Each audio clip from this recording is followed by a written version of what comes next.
नमस्कार मंडळी, आईचा बटवा या यूट्यूब चॅनलमध्ये मी तुम्हा सर्वांचे स्वागत करतो। मंडळी, फाल्गुन महिना आला की सगळीकडे आनंद, चैतन्य आणि रंगांचे उधळण सुरू होते।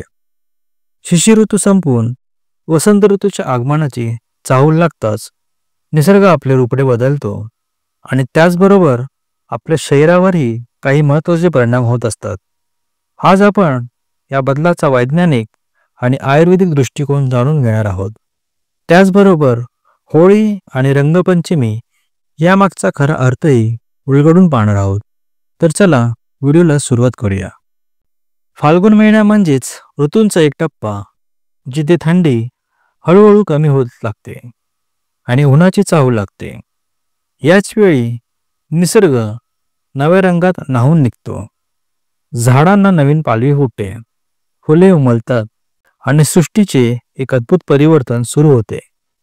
पण मंडळी, हा बदल फक्त निसर्गापुरता मर्यादित नसतो, तर आपल्या शरीरावरही त्याचा परिणाम होतो। फाल्गुन महिन्यात शरीरात काही विशिष्ट बदल घडतात। थंडी कमी होत असताना शरीरातील कफ वाढतो, ज्यामुळे सर्दी, पडसे, थकवा आणि अपचनाचे त्रास होऊ शकतात। म्हणूनच आयुर्वेदात ऋतूनुसार आहार आणि दिनचर्या म्हणजेच ऋतुचर्या सांगितली आहे। सकाळी लवकर उठून प्राणायाम, योग आणि सूर्यस्नान केल्याने शरीर ताजेतवाने राहते आणि रोगप्रतिकारक शक्ती वाढते। होळी हा सण फक्त आनंदाचा नसून त्यामागे एक वैज्ञानिक कारण आहे।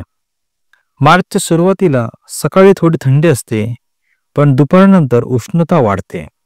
त्यामुळे शरीर उष्णतेसाठी तयार करण्यासाठी होळी पेटवण्याची परंपरा आहे। होळीच्या आगीमुळे वातावरण शुद्ध होते आणि हवेत असलेल्या बॅक्टेरिया आणि विषाणू नष्ट होतात। त्यामुळेच होळीच्या अग्नीत घरातील उष्टे, गंजलेले आणि नकारात्मकता निर्माण करणारे पदार्थ टाकण्याची प्रथा आहे। रंगपंचमी हा केवळ मजा करण्याचा सण नाही, तर त्यामागे एक वैज्ञानिक कारण आहे। आयुर्वेदानुसार रंग आपल्या शरीरावर सकारात्मक परिणाम करतात। पूर्वी लोक नैसर्गिक रंग वापरत असत, जे फुलांपासून तयार केले जायचे। उदाहरणार्थ हळद, पालक, पीठ यापासून केलेले रंग त्वचेसाठी फायदेशीर असत। त्यामुळेच आपणही रंग खेळताना नैसर्गिक रंगच वापरले पाहिजेत। रंग खेळण्यापूर्वी संपूर्ण शरीराला तेल लावणे अत्यंत महत्त्वाचे आहे। त्यामुळे त्वचा सुरक्षित राहते आणि रंग सहज निघून जातो। विशेषतः केसांना तेल लावल्याने रंगाचा दुष्परिणाम टाळता येतो। रंग खेळून आल्यावर त्वचेसाठी मसूर डाळीचे पीठ, उटणे किंवा बेसन वापरल्यास त्वचा स्वच्छ राहते आणि कोणतेही रसायन त्वचेला हानी पोहोचवत नाही। फाल्गुन महिन्यात शरीर उष्णतेकडे झुकत असल्याने पचायला हलका आणि पौष्टिक आहार घेणे गरजेचे आहे। होळीच्या दिवशी पुरणपोळी खाण्याची परंपरा आहे, कारण गूळ, तूप आणि हरभऱ्याची डाळ हे पचनासाठी उत्तम असतात। शिवाय जिरे धण्याचे पाणी, चंदनयुक्त पाणी आणि कोकम सरबत यांसारखे पेये घेतल्याने शरीरातील उष्णता नियंत्रित राहते। ऋतुसंधीच्या काळात काही आयुर्वेदिक थेरपी केल्यास शरीर निरोगी राहते, जसे की नस्य, अभ्यंग, गंडूश आणि उद्वर्तन। हे उपचार शरीरातील दोष संतुलित करतात आणि ॲलर्जी, दमा, सायनस यांसारख्या त्रासांपासून बचाव करतात।